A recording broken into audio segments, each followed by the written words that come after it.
Nous allons passer à la partie officielle de la cérémonie, où Monsieur le maire de Saint-Paul-de-Léon va pouvoir remettre la citoyenneté d'honneur à Michel Thierry.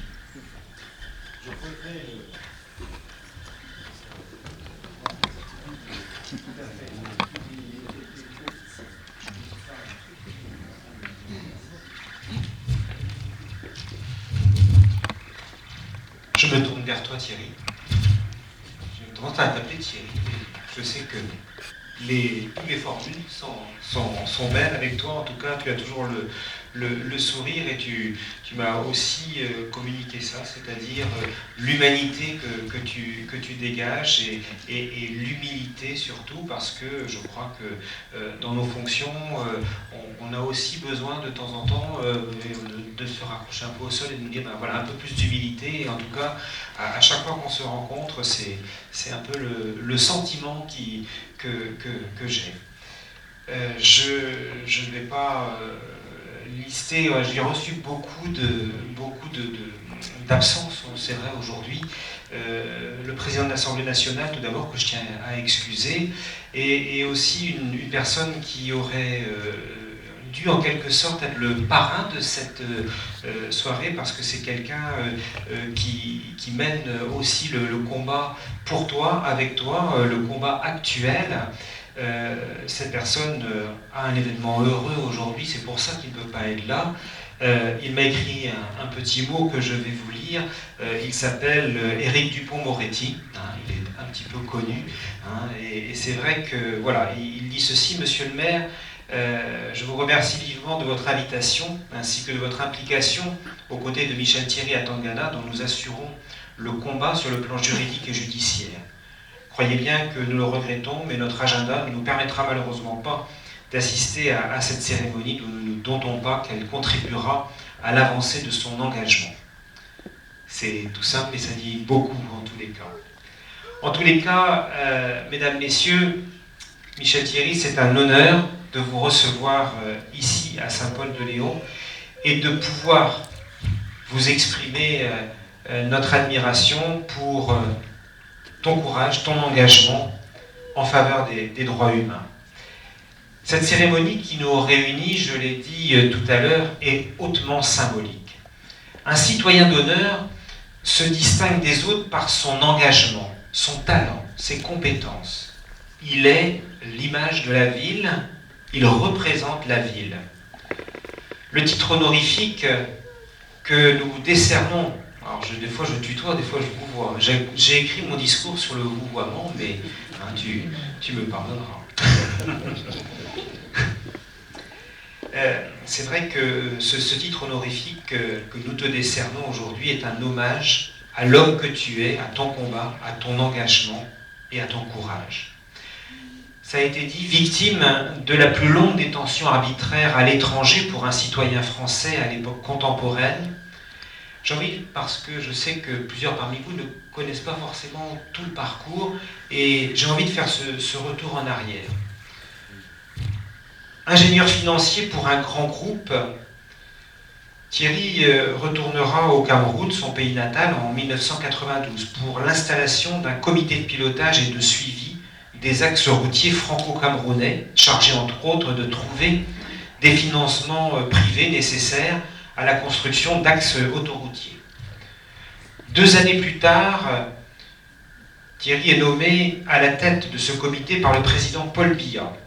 Il en prend la présidence conjointement à son poste de chargé de mission auprès du secrétaire général de la présidence de la République. C'est le 12 mai 1997 que tout bascule. Tu es interpellé devant ta famille au sortir de la messe au motif de détournement de fonds. Ton monde s'effrite et malheureusement, c'est un véritable calvaire qui débute. Les motifs de l'arrestation évoluent, accusé de grand banditisme par arrêté préfectoral, puis de détournement, tentative de détournement des deniers publics et trafic d'influence en coaction.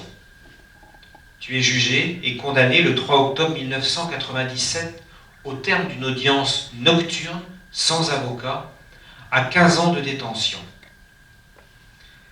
s'est incarcéré dans des conditions inhumaines, une cave de 7 mètres carrés au sous-sol du secrétariat d'État de la Défense, une cellule spéciale connue sous l'appellation de fourgon ou coffre dans le jargon militaire, que tu passes les 17 années suivantes, placé à l'isolement dans une cellule souterraine au sein d'un bâtiment non considéré comme lieu de détention. Ta situation est alors inacceptable. 17 ans de réclusion, dont 15 de silence des autorités françaises. Presque autant d'années durant lesquelles tu es considéré comme apatride, l'ambassade de Yaoundé ayant perdu trace de ta nationalité française. Étrangement, et cela a été dit, c'est du côté des États-Unis que tu trouves ton premier soutien. En 2005, le département d'État américain te reconnaît le statut de prisonnier politique, une première avancée dans la reconnaissance de tes droits bafoués. Toujours incarcéré dans des conditions arbitraires, une mission d'Amnesty International te rend visite en 2008, visite qui sera suivie de 2 autres rencontres en 2010 puis en 2012. Et c'est en 2013 que le rapport d'Amnesty International Cameroun te signale en qualité de prisonnier d'opinion. La France, silencieuse face à la situation depuis les débuts de ta détention, a un sursaut sous la présidence de François Hollande. À partir de 2010, Bruno Guin, précédent ambassadeur de France au Cameroun, s'investit personnellement et permet le rétablissement de l'assistance et des visites consulaires. En 2012, ambassades et consulats sont enfin mobilisés et François Imreau, ambassadeur chargé des droits de l'homme, est dépêché à Yaoundé. Cette même année, tu es condamné à 20 ans de prison pour les mêmes faits au terme d'un second procès à charge. Sentence de trop, les ONG, Amnesty International et Freedom House s'emparent du dossier. Ton cas remonte au groupe de travail sur la détention arbitraire des Nations Unies qui recommande ta libération immédiate ainsi qu'une indemnisation pour les préjudices causés par la privation de liberté. Concomitamment à ces démarches, une mobilisation est initiée en France, à Saint-Paul-de-Léon en particulier. En 2012, Catherine et René Graal alertent sur ton cas au travers d'un comité de soutien soutenu par le conseil municipal de la ville. Grâce à leur alerte, nous, et quand je dis nous, c'est tous les élus là, qui ont été cités localement, nous avons maintenu la pression sur les institutions nationales afin que le cas de ta détention soit reconnu et étudié. Notre voix qui réclamait ta libération n'était que l'une parmi les nombreuses voix qui retentissaient en France. Force est de constater qu'à l'unisson, elles ont eu une résonance. Finalement, en 2014, tu bénéficies, Thierry, d'une remise de peine du président Paul Biya qui te permet de recouvrer la liberté. Libre depuis 5 ans, tu es à présent en position de repris de justice. Accès à l'emploi entravé, droits sociaux bloqués, avoirs et comptes gelés. Une liberté durement gagnée qui reste néanmoins teintée de tristesse et d'un grand, je dirais, sentiment d'injustice. Aujourd'hui, tu te bats sur 3 fronts. 1. Être réhabilité et indemnisé à hauteur des préjudices subis. Otage judiciaire, tu es sous la coupe de la grâce présidentielle qui t'a été accordée. Seule ta réhabilitation en tant que victime te permettra de reprendre le cours d'une vie normale, de recouvrer tes droits de citoyen, l'accès à tes biens financiers et immobiliers, et enfin, de ne plus être considéré comme un criminel aux yeux de la justice camerounaise. Deuxièmement, faire connaître les affres de la détention arbitraire.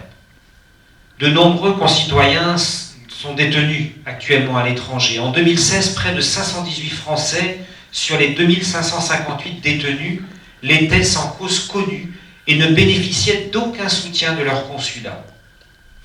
Tu es le plus à même de porter leur voix auprès des plus hautes instances de la République, soutenus par les élus locaux que nous sommes. Nous t'apportons d'ailleurs tout notre soutien dans la proposition de loi qui est portée par l'association. Personnellement, je tiens profondément au concept de cette future loi, dans cette future loi, de commune ou de ville de rattachement.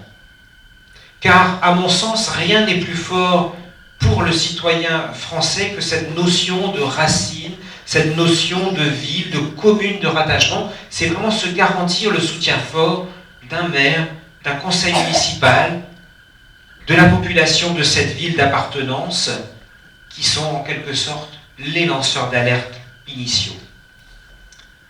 Et troisième point de ton combat, c'est combattre en faveur d'autres détenus d'opinion actuellement emprisonnés.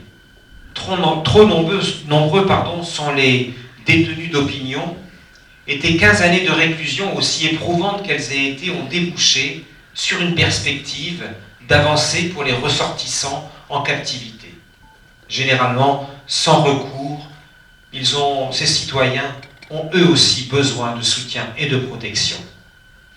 Alors, la défense des droits de l'homme est un combat qui nous concerne tous. Sur chaque continent, dans chaque pays, l'un des tout premiers codes de loi de l'histoire de l'humanité, je l'ai retrouvé, c'est le code d'Hammurabi, qui commençait, donc il y a de cela 3800 ans, par ces mots: « J'ai établi ce code de loi pour la protection du faible devant le fort. » Le combat des droits de l'homme,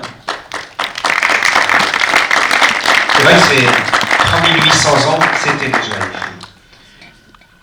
Le combat des droits de l'homme, combat magnifique, exigeant, pour lequel certains perdent la vie ou la liberté, on l'a bien compris ce soir, nous le mènerons tous ensemble, avec l'appui des peuples, car la pression des citoyens, la puissance de l'opinion publique sont des armes, les armes les plus efficaces contre l'oppression.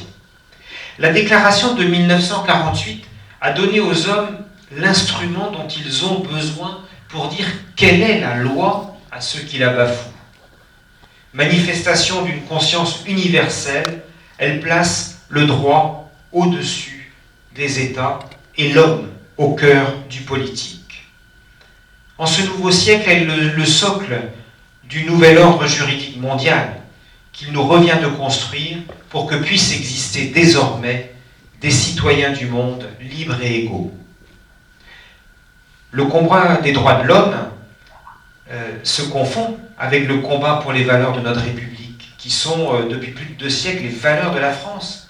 Combat au présent pour faire vivre notre héritage moral et politique. Les droits de l'homme sont aussi un combat pour l'avenir, un combat pour les générations à venir. Et pourtant, le monde autour de nous n'offre pas vraiment le spectacle d'une société ni fraternelle ni pacifique. La défense des droits de l'homme ne souffre donc, à mon sens, pas de pause. Et attention, car l'oppression se nourrit de silence et l'information libre, comme le moment que nous vivons aujourd'hui, est vraiment une arme dans nos mains. N'oublions pas non plus le travail quotidien, opiniâtre, des organisations non gouvernementales pour recenser, contester, dénoncer les violations des droits, soutenir, aider les victimes de ces violations. Sans elles, que de traces perdues à jamais, que de droits bafoués en secret. La France doit favoriser ce qui consolidera l'action de ces associations, mais aussi protéger leurs membres, acteurs et témoins, plus que d'autres, exposés aux coups et aux revanches de l'esprit d'intolérance.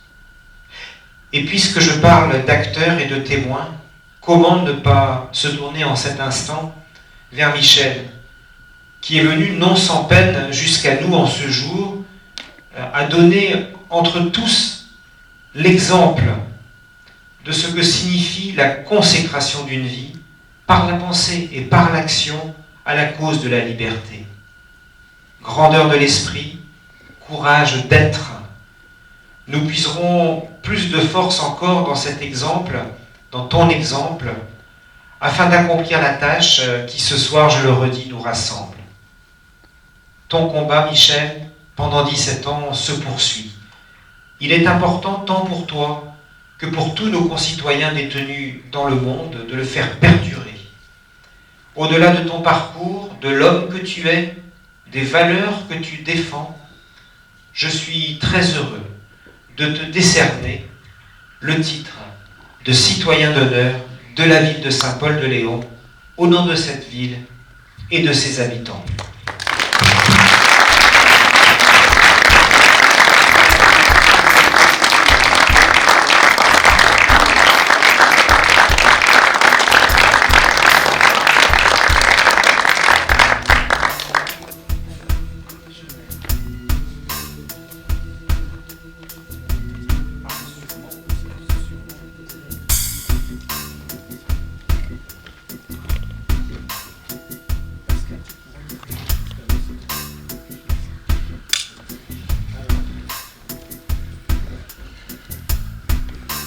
Thierry, je te remets donc cette médaille de l'amitié symboliquement, en tous les cas, et gravée à ton nom ce témoignage de citoyen d'honneur. Et puis, il y aura pour la postérité, j'ai envie de dire, comme pour les précédents citoyens d'honneur, ce document qui sera affiché, tu en auras une copie, qui sera affiché au vu de tous dans la mairie. Voilà, ce qui t'est décerné, et nous l'avons précisé, décerné donc ce titre de citoyen d'honneur à Michel Thierry Atangana pour son engagement pour la protection et la défense des citoyens à l'étranger et pour son combat en faveur des détenus d'opinion actuellement emprisonnés à travers le monde. On peut l'applaudir très chaleureusement.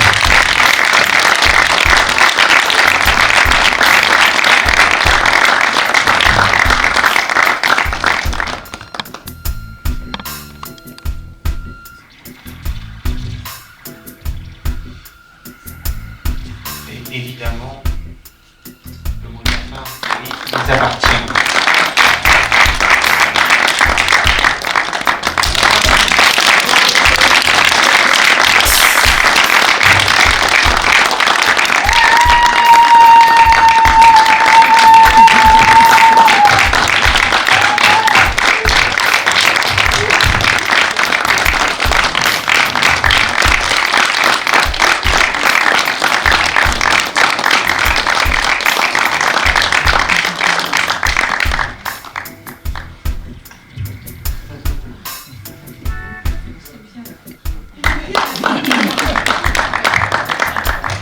Oui.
Merci.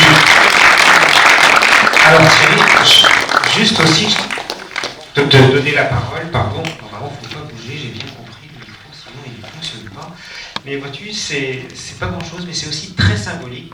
Quand nous marions des couples à Saint-Paul, nous leur offrons un petit cadeau qui porte simplement, c'est une porcelaine Henriot de Quimper, donc c'est vrai que c'est quelque chose de très local, mais qui est personnalisé pour Saint-Paul, et c'est le cadeau que nous remettons aux mariés, mais symboliquement, tu es marié à Saint-Paul aujourd'hui, donc voilà.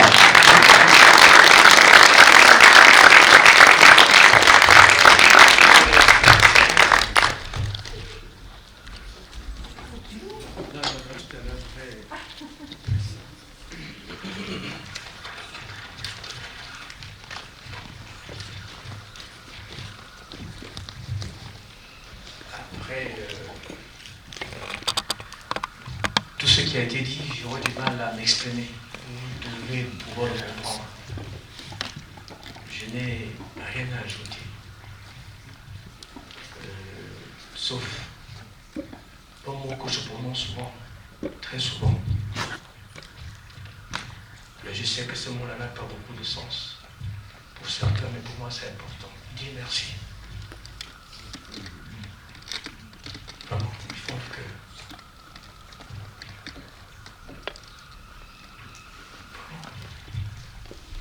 Et avant cela, je voulais vous demander une petite minute de silence pour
il y a des souffrances.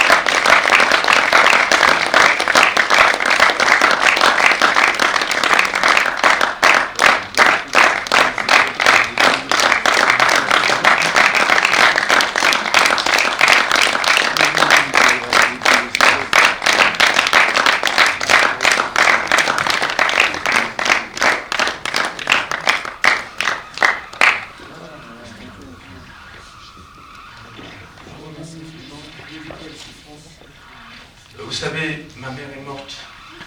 Bon, comment il pense.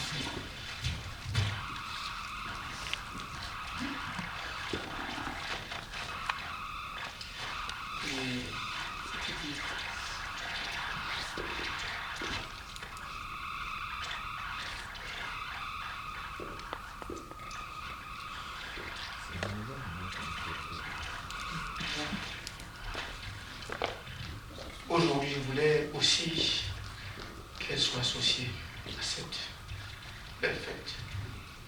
C'est par elle que je suis arrivé en France.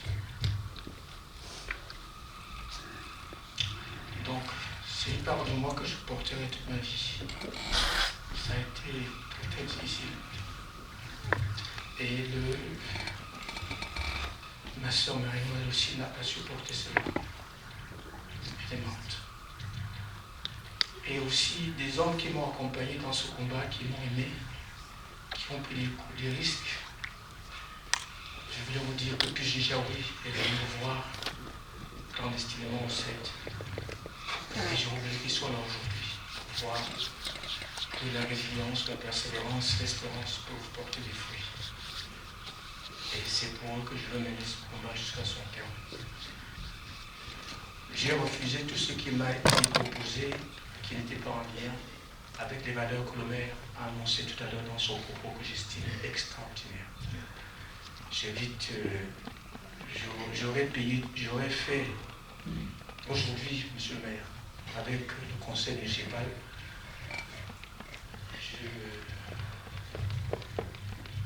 je me réjouis d'être là présent aujourd'hui. Ce que vous avez dit, ce que vous avez accepté de porter avec tous ceux qui ont préparé cette belle fête. Pour moi, c'est une étape vraiment de renaissance. décret qu'il m'a sorti de prison ne me convient pas. Il me laisse la culpabilité. L'appui des Nations Unies, le groupe de travail, me donne des forces. Et comme disait Joannet qui avait créé le groupe de travail, il a créé le groupe de travail pour donner une légitimité aux faibles qui est en face de l'État. C'est pourquoi je vous demanderai du fond du cœur de porter M. Guy Joannet pour que le groupe de travail ne meure pas, qu'il ne perde pas son influence. Les États ne souhaitent pas en permanence son regard sur l'état de la justice. La justice broie les individus quand elle est instrumentalisée. Et l'indifférence est un vrai cancer qui tue la vie. Les silences, les refus, les négations. La pensée unique de ceux qui veulent toujours, malgré tous les avantages qu'ils ont, augmenter leur pouvoir, leur avoir, et tuer les vies en silence. Et c'est pourquoi je voulais absolument revenir ici à São Paulo, parce que tout a commencé ici. Et ce que René et Catherine vous ont dit, c'est sincère, c'est réel, c'est pas une fiction. Et tout ce qui a été dit, ceux qui ont accepté de s'exprimer ici, et d'autres, je suis sûr, pourront aussi le faire. Je leur exprime ma profonde gratitude. J'en ai vraiment besoin avec mon association, et comme tout à l'heure, j'ai beaucoup aimé ces réactions de cette dame qui est assise ici devant moi, qui a dit Myriam Zen, on n'a pas prononcé son remerciement parce que depuis 5 ans, elle ne fait que ça. Dans des conditions difficiles, elle travaille, elle œuvre pour que nous puissions avancer pas à pas. Ceux qui nous accompagnent pendant longtemps et qui nous abandonnent, et ceux qui sont peu nombreux. Donc je veux saluer toute ma famille qui est là, qui a fait le déplacement, ma soeur Danielle.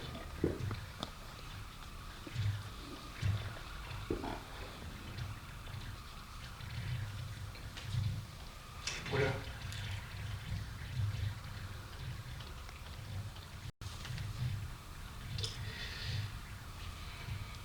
Merci.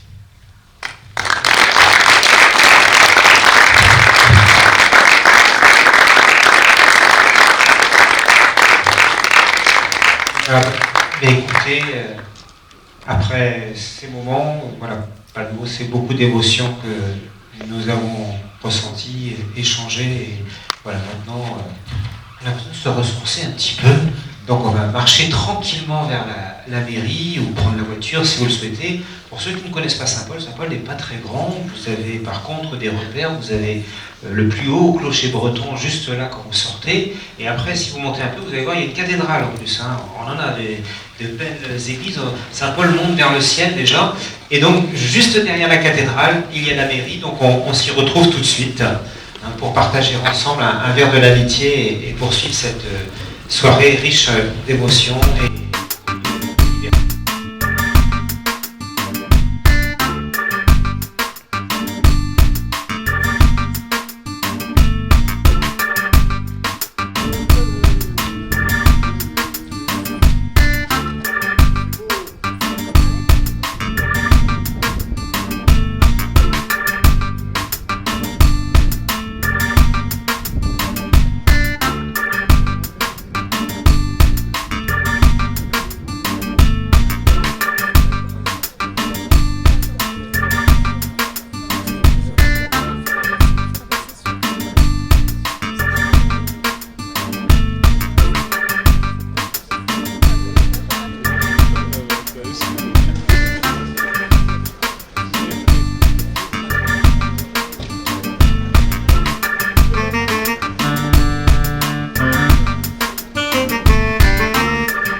Michel Thierry Tangana, réaction à chaud après cette...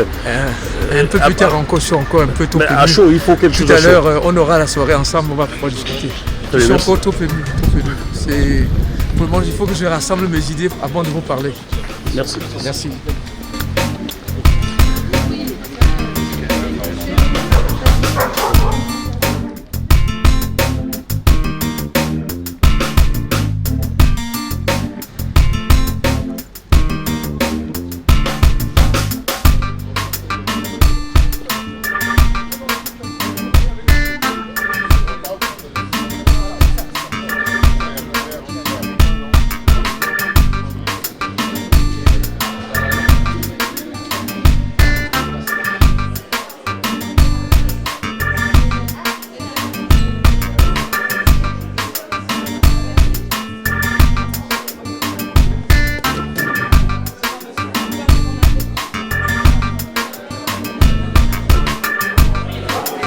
Michel Thierry Tangana, un moment émouvant aujourd'hui. Vous êtes désormais citoyen d'honneur de Saint-Paul de Léon. Qu'est-ce que cela vous fait dans une telle distinction? J'ai un long processus qui dure depuis 5 ans de réhabilitation. Et le chemin est encore très très long. Et il me faut beaucoup de courage. Et ce que la mairie Saint-Paul a fait aujourd'hui pour moi est très important. C'est une étape très importante. Et le conseil municipal et monsieur le maire ont posé un acte qui me donne beaucoup de souffle pour continuer. Mais j'aurai avec vous d'autres échanges. Pour le moment, je suis encore trop confus pour en parler. Merci.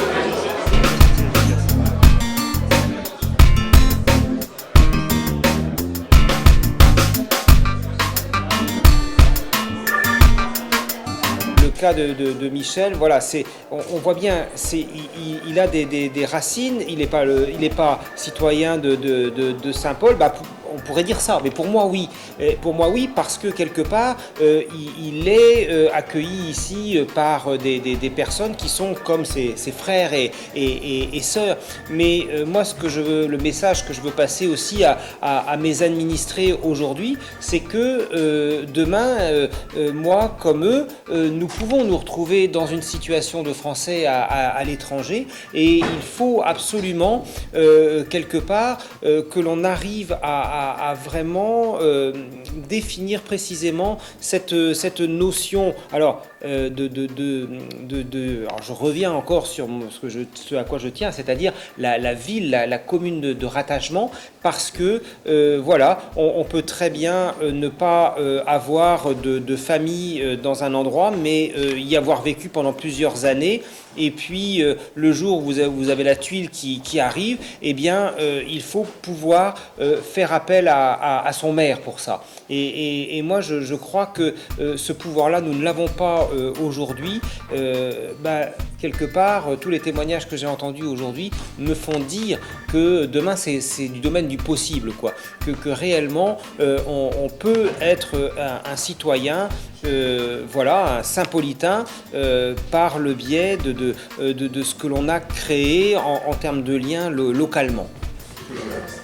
Ma dernière, 17 ans en prison, il a perdu 17 ans de sa vie, il n'a pas eu ses biens. Il n'a pas été encore activité. L'État français est au courant. Quelle est la pression qu'on peut mettre sur la réhabilité? Est-ce que vous avez est-ce que c'est possible? Bien sûr.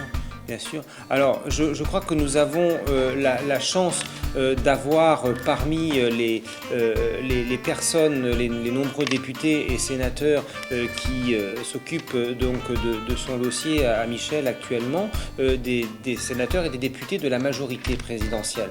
Et c'est vrai que le cas de Michel est bien connu du président de l'Assemblée nationale, qui est proche de notre président. Parce que ce que vous dites là, c'est des choses qui doivent se régler de président à président, c'est évident. Et donc la proximité réellement du président Richard Ferrand avec le président Macron, eh bien, ça va être son rôle. En plus, c'est un député breton, hein, le président de l'Assemblée nationale.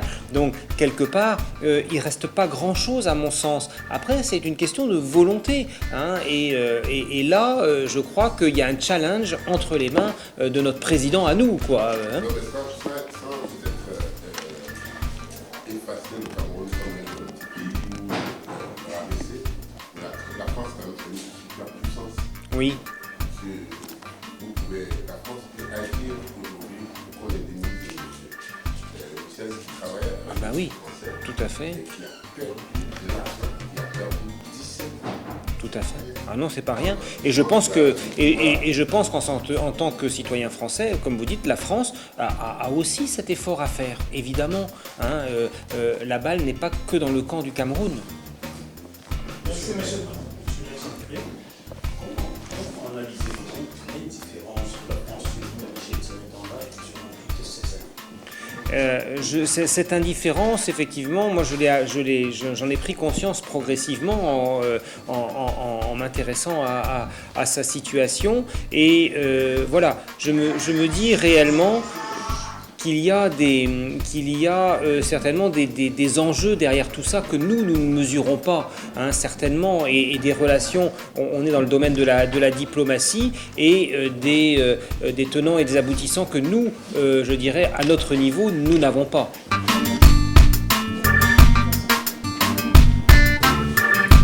Monsieur Atabana, quel sentiment vous avez après cette cérémonie à laquelle vous avez assisté? Le maire a tout défini dans son excellent propos qui a marqué profondément ma conscience. Et assis à côté de lui, c'est une émotion qui se prolonge. Là, dans les médias, je n'aurai pas de mots assez forts pour vous traduire ce que je ressens. Je préfère garder ça au fond de moi. Mais sachez que dans mon long combat, je n'ai pas eu des moments aussi forts qu'aujourd'hui. Justement, 17 années en prison, comment on réussit à vivre cela? On ne réussit pas. Vivant de... On ne réussit pas. Les mots forts, les mots comme réussite ne sont pas dans mon vocabulaire. Pour le moment, je mène un combat qui encore, je ne sais pas combien de temps ce combat va dans quelle durée ça va s'arrêter. Donc je ne veux pas parler de réussite pour le moment. Je suis dans un processus qui est très long. Et dans ce processus aussi, j'ai besoin de tous les secours. Et c'est pourquoi quand le maire mobilise tout son conseil municipal, quand la presse locale, quand vous êtes là, si nombreux, c'est un moment très fort. Et je dois remercier ceux qui ont permis que vous soyez là. Je ne peux pas taire l'effort consenti dans les contacts établis dans un délai de secours par lui, ma gloire, que j'ai débarqué, j'ai demandé ce secours. Donc, tout ce qui se passe comme pièce qui s'ajoute à cela, le maire est très heureux de vous accueillir, vous êtes les bienvenus. Moi, aujourd'hui, je veux d'abord vous parler de vous souhaiter la bienvenue en Bretagne. Et que vous partiez, que vous annonciez que la Bretagne est accueillante, hospitalière, et qu'il y a des êtres humains ici. C'est ce message positif que je veux passer. Moi, je suis très positif. Hein. Aujourd'hui, j'étais un peu trop ému, c'est vrai. Mais je reste positif et je veux construire quelque chose de durable. Ça prend du temps. Est-ce que vous gardez des séquelles de cette année de détention? Les séquelles, justement, la question qui m'a été posée quand j'étais à l'hôpital militaire à ma sortie, les séquelles sont éternelles, ineffaçables. Il ne faut pas lutter contre cette nature. Les stigmates de la souffrance demeurent. Je pense que c'est un faux débat de penser qu'on peut un jour ou l'autre effacer de sa conscience 17 longues années dans une cellule. Je vais vous raconter une phase de la Bible que j'aime beaucoup. Pour ceux qui connaissent la Bible de l'Ancien Testament, le livre de la Genèse, c'est une partie de la Bible qui m'intéresse. C'est qu'à un moment donné, Jacob combat avec une force invisible. Il tient le combat, il gagne le combat, mais il garde la hanche déboîtée. Il garde une stigmate de ce combat. Donc quand vous sortez d'un grand combat comme celui que je mène ou que j'ai mené, je dois accepter d'emporter toute ma vie les stigmates. Monsieur le maire essaie de lutter contre ça, ce serait faire fausse route. il ne faut pas penser qu'on peut effacer. Non. Il faut les porter et les porter dans un contexte positif, pas négatif. Si vous permettez, si vous pouvez garder cette partie.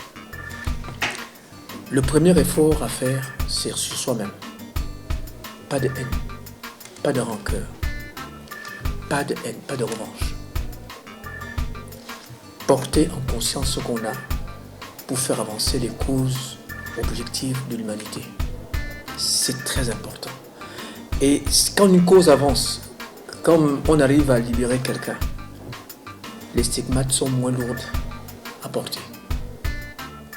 Transformer la souffrance en acte positif. Dans notre histoire humaine, il y a des hommes qui ont fait des combats plus forts que le mien. Nous devons ne pas inventer un processus nouveau. Nous devons imiter ce qu'ils ont fait. Si vous regardez Badinter en France, un grand juriste, il a travaillé pour l'abolition de la peine de mort. Mandela a travaillé pour supprimer une injustice, un drame humain. D'autres ont combattu pour la fin de l'esclavage, même si nous avons encore des scènes inimaginables dans cette partie de la Libye avec les gens qui sont vendus. Et Gandhi a mené un combat ailleurs. Donc nous avons beaucoup d'exemples, Martin Luther King et d'autres. Nous ne sommes pas à leur niveau, mais nous devons juste copier sur eux pour pouvoir avancer. Ils n'ont pas été des hommes violents après la sortie de leur combat. Ils ont gardé un contexte. Alors aujourd'hui, le maire me permet de marcher la tête haute. C'est important. Je suis reconnu. Quand je viens ici, en Bretagne, quand nous avons les cérémonies officielles, le maire m'invite toujours à ses côtés. Voyez-vous le saut qualitatif de pestiférer, d'oublier, j'existe. Et le prisonnier, le reclus, l'abandonné a besoin de ça, il vit de ça, il se nourrit de ça. Et s'il s'en contente, il est heureux. Il est heureux. Donc il ne faut pas lutter contre les stigmates. Ils sont là, à vie éternelle. Je demandais au maire tout à l'heure, je voulais vous poser la même question. À quel moment est-ce que vous allez dire, bon, c'est le moment de la retraite, j'ai réussi mon combat? Tant qu'il y aura une cause qui m'est connue en termes de justice, aucune retraite. Moi j'ai un combat, moi j'ai un contrat à vie qui n'a pas de retraite. Monsieur Atala, justement, comment arrive-t-on à ne pas en vouloir, à ne pas être en colère à des personnes qui vous ont enfermé dans une petite cellule pendant 17 ans? Au quotidien, comment vous vivez le fait de pardonner, le fait de ne pas être en colère? Parce que j'estime que vous avez légitimement le droit d'être en colère contre ces personnes. Justement, si j'avais exprimé la colère, le maire ne m'aurait pas reçu. Si j'avais exprimé des situations de haine, de violence, le maire ne m'aurait pas, Saint-Paul ne m'aurait pas accueilli. Aujourd'hui, le président Macron ne m'accompagnerait pas dans mon processus. La colère aussi vous limite l'espace. La haine vous limite l'espace. Et d'un côté, quand vous faites de la haine, vous faites exactement ce que vous reprochez à ceux qui vous ont. Donc il faut transformer de manière positive. C'est transformer. C'est ça le problème. C'est la transformer. C'est chercher. Donner notre forme à ce qui vous est arrivé. Et cette forme-là est positive. Mais ça ne veut pas dire que c'est facile. Je n'ai pas dit que c'est très facile. Attention, je vois qu'est-ce que vous voulez me poser. Et pas quand je vous dis ici, assis ici, aujourd'hui, ce n'est pas que c'est facile, mais c'est un travail sur soi au quotidien. Voilà. Et 17 ans de prison dans les conditions par lesquelles vous êtes passé, votre quotidien maintenant, vous retrouvez la recouverte. J'ai un quotidien. J'ai deux définitions dans la vie. La détermination et la persévérance. Bon, je pense que parfois on confond les deux. La détermination, c'est avoir un objectif. Et la persévérance, c'est de mettre cet objectif au quotidien. C'est pas pareil. Donc, c'est deux combats différents. Être déterminé, être persévérant. C'est ce combat au quotidien que je mène. Vous avez le rapport. 5 ans après votre sortie de prison, avez-vous retrouvé une activité professionnelle? De quoi vous occupez-vous? La finance, dans le métier dans lequel j'étais formé, interdit à un être qui a été condamné, qui a un casier judiciaire, de pouvoir exercer. Vous n'avez donc pas d'emploi? Non, j'attends. Je ne peux pas faire autre chose que ce que je fais. Je veux pouvoir exercer dans mon métier. Comment vivez-vous, sachant que vos comptes sont bloqués? Et regardez vous-même dans l'actualité, je crois, demandez-lui ma gloire. J'ai des plaintes d'endettement. Les gens qui m'ont avancé des fonds pour faire avancer mon dossier pensent que j'ai été déjà indemnisé et que je ne veux pas régler leurs charges. Et il y a des plaintes qui sont là aujourd'hui. Donc le monde, mais je dis qu'à mon avis, je suis beaucoup plus fort que cela. Et les solutions seront trouvées le moment venu. Et je compte beaucoup sur vous, sur le maire, surtout aujourd'hui, cette semaine. Aujourd'hui, vraiment, sur ce qui s'est passé aujourd'hui, ne passons pas de manière commune et pure. Gardons d'abord cet instant, vivons-le pleinement. Et c'est pourquoi je vais vous dire avec le plus grand sourire, maintenant je vous invite à une phase. Il y a d'abord les verres qui vous attendent ici, que la mer vous ouvre. Et après, je vous invite tous ce soir-là. On aura un autre dîner. Le maire ne pourra pas être là avec nous longuement. Il va ouvrir le repas et il partira parce qu'il a d'autres responsabilités. Mais il laissera un adjoint, une adjointe qui va commander, qui va appeler le débat. Mais je vous invite, aujourd'hui, c'est d'abord le moment de la fête. Réjouissons-nous de ce moment, de cette étape. Le reste, demain se souciera. Merci. Et ben, on va y aller.